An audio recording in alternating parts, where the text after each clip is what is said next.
So we started this series called Robotic Love, and we were asking this question, like, what happens that love becomes robotic? And what we mean is sterile, contrived, empty, fake. What happens that love starts both in friendships and relationships in general, as well as in marriage? Like, what happens that it starts at this place where we do all this crazy stuff and we put rings on our fingers and yada, yada, yada, and then it becomes this contrived, boring thing.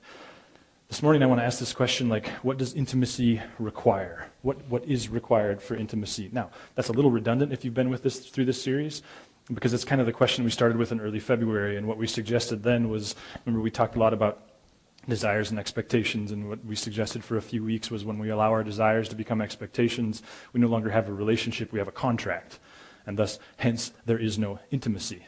This morning, though, we are going to address intimacy again in, I think, more clinical terms. Asked my wife if that was the right use of that, because she's kind of like protective of the whole medical establishment, and she assured me that yes, that's the right use of the term clinical. I just want to talk, I'm indebted to several psychiatrists who also follow Jesus, Dr. Townsend, Dr. Cloud, and then another guy, Bill Hybels, who leads a great church, and none of this came from me, none of it ever does. I just have the gift of plagiarism. But it's stuff that when I first learned it and first started thinking about it, it was like, wow, this is awesome. So it's not going to feel like fifth grade, I promise. Like, it's not going to be that class. Like, I realize that we're all adults here. It's not going to be like that book that your pastor gave you before you got married that, like, you read 10 pages and you're scarred for life. Like, not like that. Actually, I had a friend a couple weeks ago. I think it was February 15th. I was sitting at my desk, and it was at the end of the day, and I had the blinds open, and our offices are above Riley's. I look out the window, and here came a couple of my friends, and they saw me in the window, and they'd never been up in the office, and so they tootled up to the office, and we were having this conversation in my office, and he looked at my whiteboards. I have a picture for you. These are on my wall, and we started talking, and what I started to explain to him is what I'll explain to you, and that is, like, remember in fifth grade when your teacher said outline that chapter in your science book?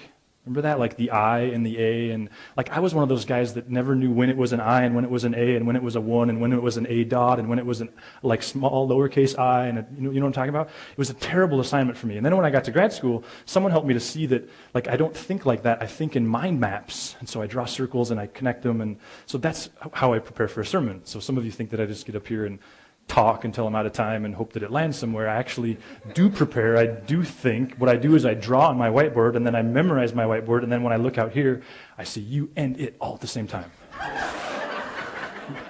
That's the goal. So he started, in good fun, making fun of me, and he said, like, kind of reminds me of that what's that movie? And I said, A Beautiful Mind? And he said, yeah, it reminds me of that guy. So then on Friday, that same week now, he emailed me and said, what does, and I can't remember the name of the guy, what does he have on his whiteboard for us this weekend? And I got it, and I laughed, and then I didn't return it because it's Friday afternoon, right? And you know how that goes, like you kind of don't get to stuff. And then early part of this week, then I responded, and I said, well, actually, what I'm going to talk about this week, and I kind of gave him the what for, and, like, watch out for your kids, and blah, blah, blah, about intimacy and PG-13, to which he said, well, I think I need to come see the illustrations on your whiteboard this week. I want to ask this question, like, what does it require? And I think, let's see here, we've said for the whole series, like, this isn't just about marriage, and I think that's very true again this morning. Like, what does it require for there to be intimacy between you and your kids, between you and your friends, between you and your extended family? What is required for there to be intimacy between you and those who work for you and those you and who you work with? Like, what does it require? And in this very clinical, like, here's the stuff that has to be in place kind of way. My hope is that if you're a student, or if you're single, this will give you some insight as you date. Some insight in terms of, like, what are the red flags? And what are indicators of a really healthy relationship? Because as I'm going to argue, I'm of the view that God wants you to have great sex, and that the homework, the pre-work before marriage, like, there are some really strong indicators that are going to tell you whether or not that's the case. And as shocking as this is, and I don't mean this in a patronizing way, it has a lot more to do with than just what they look like. If you're married, and you're barely married, my hope is maybe that for some of you, God's going to simplify things and go, it's not really as bad as I thought. There's this one area that if we can just bear down on this, I think we could break through this. Maybe you're married and married well, and if you are, then you're a student of marriage and you're always looking at how you can improve marriage. I think there's some stuff in here. So, to get started though, and to share the pain that is mine, here's what I want you to do. I want you to turn to the person next to you, and this is not a joke. And I want you can pick. Turn to somebody next to you, and I want you to say to them, this morning I want to share with you my sexual desires. This morning I want to talk to you about my sexual desires. There's some non-participants. God will find you out.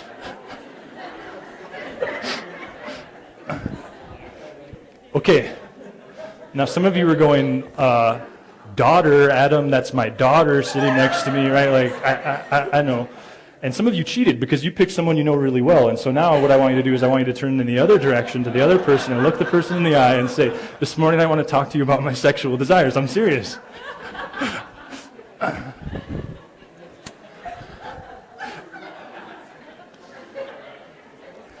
I just want the record to show, Tyler, that the 9 o'clock service is more compliant. Now, right, in one instance, that was more comfortable than the other. Comfortable would be a relative term, right? And there's actually a very God-centered reason for that. And it's because in the Bible, whenever you go looking for the word sex, whenever you go looking for the subject of sex, what you find is the word no. In fact, the King James Version in Genesis 4:1 says, Adam knew his wife Eve, and she conceived. And when we were in junior high, we went like, wait a minute, like, okay, context, I learned how to read stuff in context. Knew, conceived, okay, knew must refer to something other than like knew her name, right? In the NIV, it says Adam lay with his wife Eve and she became pregnant. In the Bible, when we talk about sex, we're not just talking about a physical act, and we're not talking about a blacklisted act, and we're not talking about an act that is simply a means to an end. In the Bible, sex and knowing someone go hand in hand. Like, knowing someone is in some ways a sexual thing. And, of course, we've got to draw some boundaries there, right? And, in fact, if we're going to talk about sex from a biblical perspective, there's a couple other terms we have to talk about, like intimacy. Intimacy literally means the innermost being. Like, to have sex with somebody in God's economy is to know them, and to know them very, very well. And then there's the word intercourse. And we all get our junior high giggles out of our system, right? Because intercourse literally means to and fro. It's giggle, giggle, giggle, right? If nothing else, my hope this morning is that you would leave and understand that intercourse is way more than a physical act. That a great conversation in God's economy is intercourse, and that all those things are connected, and sex, in his view, involves this knowing, it involves intimacy, it involves intercourse. N.T. Wright, one of my very favorite theologians, he says that in many in our culture's experience, sex and dating and marriage, it's like a match. Like, it's quick, it's dramatic, it's new, it's fresh, it's exciting. And yet, like, how much life does it have? He says in most people's experience of sex and marriage and intimacy, it's just this quick thing. And my hope for us, both as a church and as individuals, is that this morning will help us just think of intimacy in terms that it's not a match.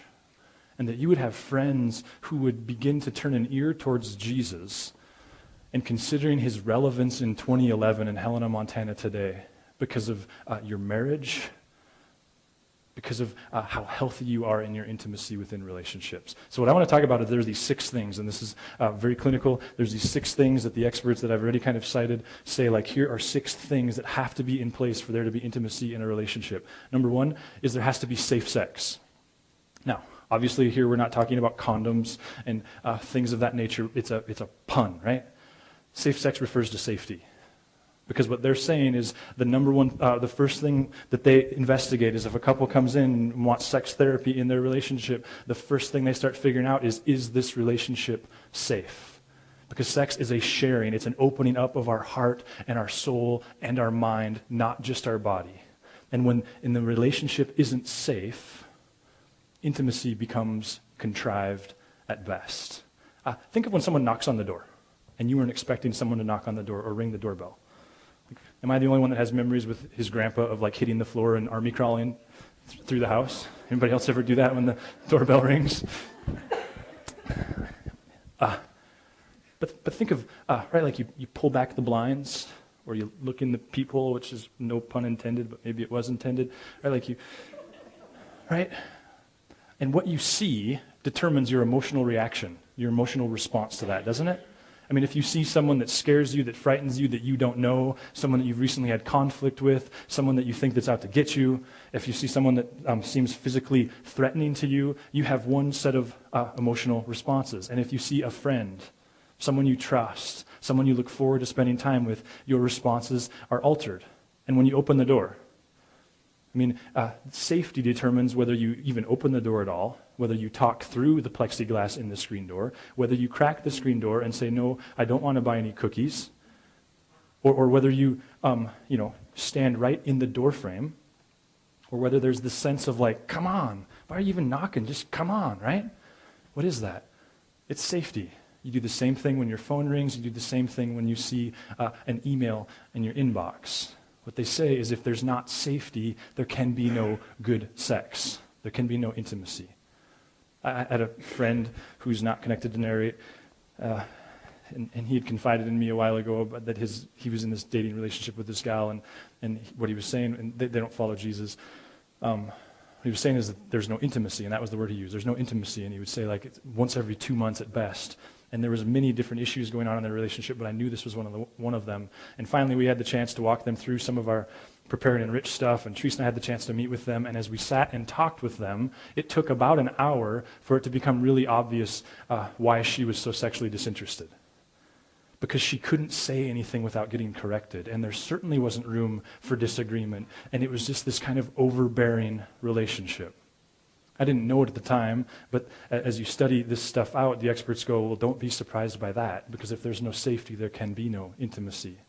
There was a couple who went to a marriage, they were part of a marriage small group, and it was a tight group of friends, and on this particular evening, there was a lot of sharing around the way that husbands weren't showing up in their marriages, and the wives were being candid, and the husbands were being candid, and there was conversation about alcoholism and workaholism and just general disinterest and flakiness and working too much, all these different things. When they finally got home, the wife said to the husband, what'd you think about tonight? She said, to be honest with you, he said, to be honest with you, it made me really sad. What do you mean, she said? He said, well, I mean, don't get me wrong, I'm far from perfect, but I feel like I don't do any of that stuff to you. In fact, I feel like I show up in the marriage in ways that you don't even recognize. Now, they'd started getting some help, and the help was all along the lines of intimacy. And she had been told, like, safety, safety, safety, safety. So in this moment, rather than get defensive, rather than negate what she was saying, he was saying, she just kind of drew him out. Proverbs talks about that the heart is like deep waters, and the person of understanding draws them out. And that's what she was able to do. And she started saying things like, talk to me more, talk to me more, talk to me more. And eventually, he was weeping when he said, I just feel like nothing I do is ever good enough for you.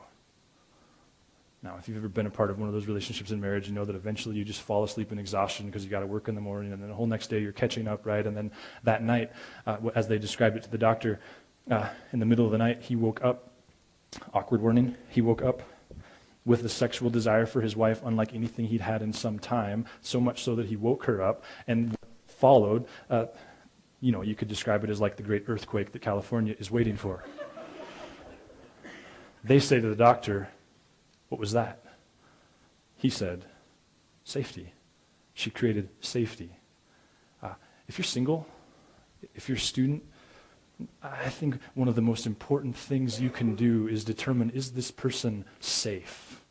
Are they a gossip? What do they do with the information that I give them? How do they talk about people? Are they a safe person? Inside of marriage, there's these questions of like, am I safe? And how much safety am I creating? And is my husband, is my wife a safe person? Because number one, they say, without safety, there will be no intimacy. Number two, this is the idea of an expression of need. Don't we all need to be needed? Or like, if there were 13 drummers, Jason wouldn't want to drum, right? Because there's not a need for drummers. And this happens within church. That's, I think, part of what makes it fun about being a part of a new church plant is because we know that there are needs and they're everywhere. And it feels good to meet real needs. When Teresa and I were first married. She was actually, when we were dating, she was on staff at this great church in town in the kids department. It was a full-time job, and they were kind of raising her up to lead that. And then we started dating, and she decided that she wanted to be an RN, and it kind of caught everybody off guard, and she quit her job because she had to start going to school, and it was a full-time only job. And then this guy named Vern, who planted Harvest, invited her to come along and help with the kids department. And it was a young church that grew very, very fast. So they had tons of kids, and if you've ever been involved in a kids department, you know that there's always a volunteer void. So this season, first random piece of information is what I want you to see is like I was the throw-in in the deal, like she was the prize, I was the consolation prize. She was on staff before I was on staff, and that's a true statement. There was this one couple that served with her. They were 50-something. He was a ER doc, and they had kids, 7, 8 years old range. And they were that couple that, like, if Teresa had to be there, they were there. And if there was something to be, they were the last people to leave when it came to tear down. And you knew, like, we always know, like, man, these guys work way too hard. Fast forward to a few years ago, and she was no longer on staff. She was working as an RN. And we'd done some kind of a assessment. I can't recall what the assessment was as a church, and we were sitting around with the leadership with some results of that assessment. And we had this one anonymous comment that when I read it, I knew exactly who we were talking about, and so did most everybody in the room. And it said, I used to help with the kids department because they needed me. But then I was told that I was supposed to, so I don't help anymore. Like, don't we all need to be needed? I mean, isn't that central to the way we're made? What if that same thing is true in intimacy, that we need to know that we're needed in that relationship? There was a couple who was seeing Dr. Townsend, and again, they showed up for the same reasons of the context of this morning, and he knew that the dynamics of their relationship were such that it was kind of volatile, and he played the absent-minded professor role, and she played the overbearing, over-controlling wife role, and they showed up on one particular session, and she was hot. And I don't mean like high heels and a dress. I mean like she was livid. And the doctor's kind of watching this, and what he picks up in the context of moving from the lobby to his office was that he once again had forgot to pay a bill, and it was going to cost him mightily, as is what happens when you forget to pay bills, and she was just letting him have it. Finally, the doctor said, what are you feeling right now? And she went off. He should have paid the bill. He said, he should have paid the bills, not a feeling. What are you feeling? I'm mad. And she just kind of kept going on her tirade. And he's a shrink, so he's good at this. He just keeps digging deeper and deeper. And to make a long story short, she eventually said to him, I'm scared because I was raised by a bipolar mother and an alcoholic drug addict father. And my whole growing up years, there were eviction notices and water getting turned off and people showing up at the door, and the phone rang, and bill collectors, and they were separated and they were together, and they were separated and together, and we were moving and they were changing jobs, and he was in treatment, she's in treatment. She said, by the time I was 18, I had this incredible need for safety, this incredible need for security. So when he does that, and this is what the doctor helped her see, and she's sharing this. When he does that, like, it reminds me of my growing up years, and I become afraid because I don't ever want to live like that again. What's noteworthy is that as it's reported, of course, when they first sat down, emotionally and physically, they were as far apart as they could be. But as she transitioned from talking about her anger to her fear and her needs for security, they were close, both emotionally and physically. And what the doctor began to point out was, see, you can't draw near to anger. You can't draw close to anger, but you can draw close to need. There's a businessman who started a venture, and he had high hopes of being highly successful at this venture, and he was making it, but barely, and it didn't look like he was going to make it in the long run, and he struggled mightily. And yet, as he was doing that, his marriage was getting worse and worse and worse, and so they ended up getting help as well. And he began to explain to the doctor, like, well, here's the deal. Like, I can't even think about sex because I'm so stressed out and so worried. Why don't you talk to your wife about that? He said, because I can't. And he began to describe that his fear was that if he talked candidly about his shortcomings and his failures, he would cease to be attractive to his wife. And she eventually interrupted him and said, that which you think is going to push me away will actually draw me close. They say that when a husband is honest about his need, in general and for his wife in specific emotional needs, it conjures up in the wife her nurturing tendencies. That part that wants people to be safe and that wants to take care of people. And for a husband, when he senses that his wife needs something, like, say, security, it elicits in him the warrior impulse that is otherwise used up on things like golf and the Denver Broncos. Like, he needs to know her need. She needs to know her need. Third, and this for me is the most challenging and I think the most insightful, they say that there has to be independence. What if God has made creation and relationships in ways very similar to the way he himself exists? Right? Because we worship a triune God. Separate subject for a separate day, incredibly difficult. I was having breakfast with my boys last Monday, and at one point I referred to Jesus as God, which isn't like pastor talk, like we talk about God at our house all the time. We don't really. Somehow it came up, I think because of the kids department actually, and I referred to Jesus as God, and Chase, our middle, was like, Jesus isn't God. God is God. I was like, well, Jesus is God. There's this Trinity thing, and both of their eyes crossed, and we started talking about Cheerios again. But it's complicated. But think of this. Like, in the Trinity, there is oneness. It's the ultimate picture of relationship and intimacy, and yet there's separateness. Father, Son, Spirit each have their own unique ministries, their own unique roles. They create tension at times in the way they interact differently with their creation. What if that same thing is true of intimacy? What if there has to be independence? What if there has to be, first and foremost, mental independence? I heard a story about a new married couple, young married couple, and they were going to a dinner party. And the wife came out in a dress and said, "What do you think?" And he said, "It's awesome, you look hot." She said, "It's kind of out of style." She went back into the closet, put on another dress, came back out. "What do you think?" He said, "It's awesome, you look hot." She said, "Well, it's winter, and this is kind of a summer dress." Okay. Went back, took it off, put on another dress, came out. "What do you think?" "Oh, you look awesome." She said, "I think it's too formal." Okay, so she went back, she went in the closet, put on another dress, she came out. "What do you think?" And he said, "Wait a minute, why are you asking my opinion if you're not going to do it anyway?" To which she said, "Just because I ask your opinion doesn't mean I'm obligated to follow it. It's called boundaries."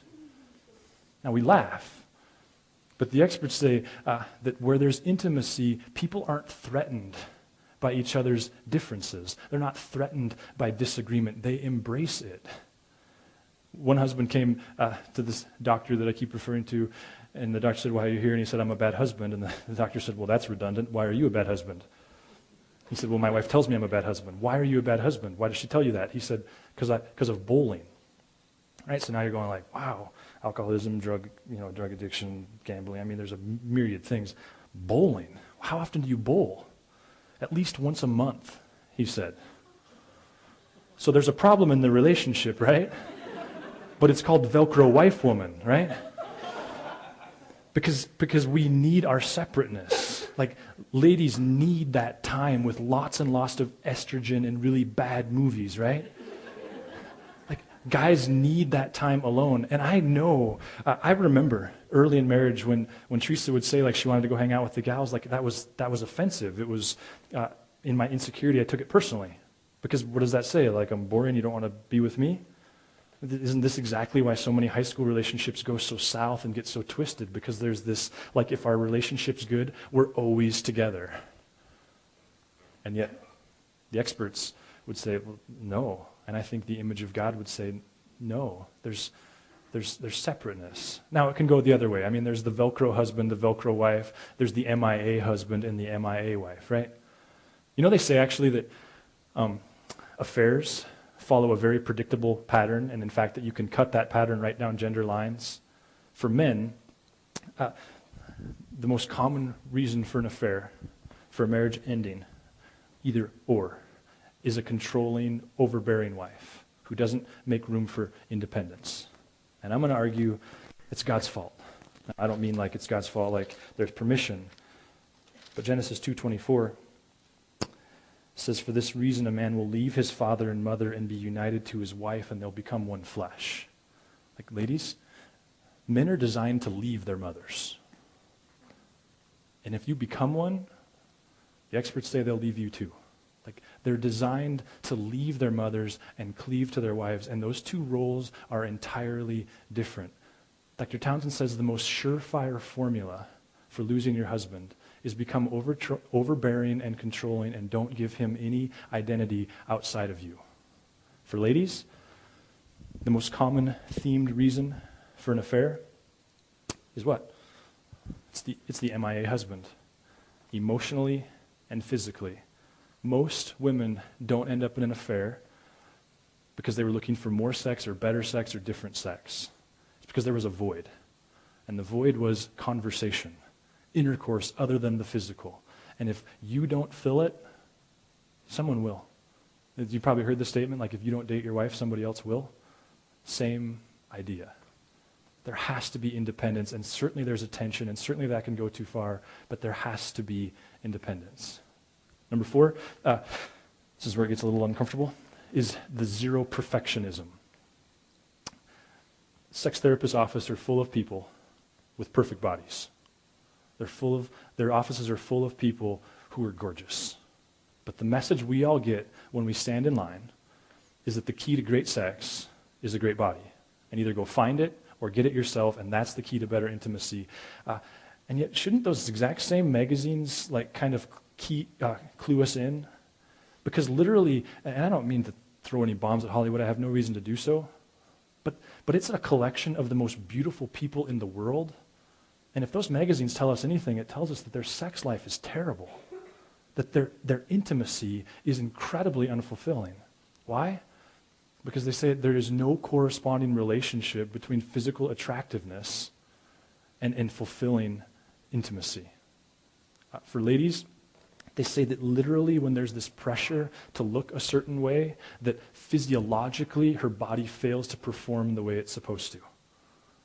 And I don't mean to play light on Cialis and Viagra. I realize there's physiological problems with men, but they literally said that the majority, I could point you to the source, the majority of male sexual dysfunction can be treated by perfectionism. Zero perfectionism. Number 5 is this idea of adults. I don't mean this in a moralistic way, though that would be appropriate as well, but that sex is for adults. What I mean is it's possible to be 40 years old and be an emotional 10-year-old. It's possible to be 30 years old and still relate to other adults like an 8-year-old. There was a gal who showed up in the office for sexual dysfunction, and after several sessions, the doctor began to say, like, okay, are there a couple women in your life who you both respect and fear at the same time? Actually, yeah, there are, she said. And in fact, they're both at the church. Okay, he said, here's your assignment. Before we meet again, I want you to have coffee with each of them or lunch or interact with them on some level, and I want you to find 3 things that you disagree with them on, and I want you to stand your ground. Very quickly, he said he was no longer treating her for sexual disorder, but for panic attacks, right? She later showed up, and the doctor said, how's your marriage? It's awesome. Intimacy? Awesome. Why? He said, well, did you do my assignment? He said, yeah. She said, yeah, actually I did. And funny enough, like, one of them has these really strong opinions, and she really wants me to homeschool my kids. And the other one has really strong opinions about why my kids should go to public school. And so finally, after I've just kind of, without integrity, kind of been juggling this conversation for months, I finally just kind of told him what I'm thinking. He said, oh, okay. She said, why? How does that translate to sex? He said, because you became a big girl. You stopped relating to adults like a little girl. You became a big girl, and intimacy requires 2 adults. Men who relate to their mom like they did when they were 10 have issues. Women who play the role of mother in the marriage create issues. There's this need for 2 people who can stand on 2 feet and be an adult. It's required. Number 6, and the last one, they say you have to add structure to your intimacy. We're talking time and place, right? Time and space. Structure literally means to build. And so to give structure means to create time and place for something to get built. Think of exercise. Like, some of us are intrinsically motivated enough, or whatever, we have enough structure already that we exercise sufficiently. Others of us, we need more structure, and we're at a place right now where it's like, if we don't get more structure, we're not going to exercise more. We need a gym, we need a friend, we need a phone call, whatever. That's the way these guys talk about intimacy, is you have to schedule intimacy appointments. And that's not like, hey, meet you in bed at 8 a.m., right? Like, that's not that, though it's funny. I used to have a boss who is so terrible and funny. I remember standing around and someone would say like, hey, the kids are going with the friends. And he would say to his wife, honey, run home and get in bed. I'll see you there in a little bit. A little awkward. That's not quite what we're talking about. We're talking about date nights. We're talking about like, hey, we're going to get organized, and as hard as it is, we're going to have the kids in bed by 8:30 so that we can sit on the couch and have a conversation for an hour. We're talking about scheduling, adding structure. You could think of it this way, that whenever there's dysfunction, like from a business perspective, we understand that a little more structure is needed. And sometimes it's just structure, creating room for intimacy to happen. We follow a rabbi, we follow a Savior who says, I came to seek and to save the lost. Lost literally means decimated, broken. Saved literally means to heal. The gospel is not this thing that is preoccupied with you're getting into heaven when you die. God's purpose isn't limited to where do I go when I die. The gospel is about a God who says, I made you for wholeness. I made you to be fully human, and sin decimated that, and I want to lead you back to completeness, back to your full humanity. I want to argue that the best sex in the whole world should be being had by those who follow Jesus. Because God came to lead you into wholeness. And yet sex isn't just a physical thing, it's a conversation, it's a knowing, it's a sharing of our person. If you're single, if you're a student, don't get the cart before the horse. Don't share your whole physical body with somebody before you're willing to share who you are. Because you know what happens is you become a divided person. You become something physically and something emotionally, and it's a lot of work in adulthood to mend those two persons back into one. God doesn't want you to be divided, and God's not trying to keep you from something good. That is not his intent. He is trying to set you up to have fulfilling, awesome intimacy when you are married. He's not trying to keep you from something. He's not trying to reserve something. We all understand, those of us who are married, we understand that the call on you to hold back your physical person is one of the most difficult challenges you'll ever deal with. And any adult who tells you otherwise is lying. Either that or they're like celibate or something. I don't know. Extremely difficult. God's not doing it just to test your nerve. He's doing it because someday he wants people in your life to be asking you about Jesus because your marriage is so darn amazing. God's not trying to keep you from something. Finally, God's not a God of shame. I know that when we talk about this stuff, a ton of emotions come to the surface and a ton of shame. God is not a God of shame. He is a God of repentance. He is a God of confession. But he's also a God of hope, which means, yeah, maybe there's some conviction that comes to the surface. Deal with it. Talk to him about it. But the text tells us that hope never ends, which means there's always hope for you.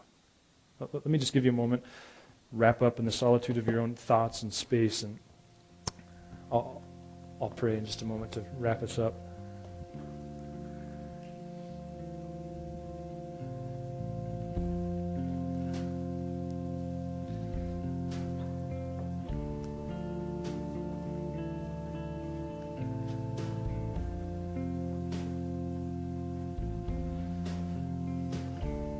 God,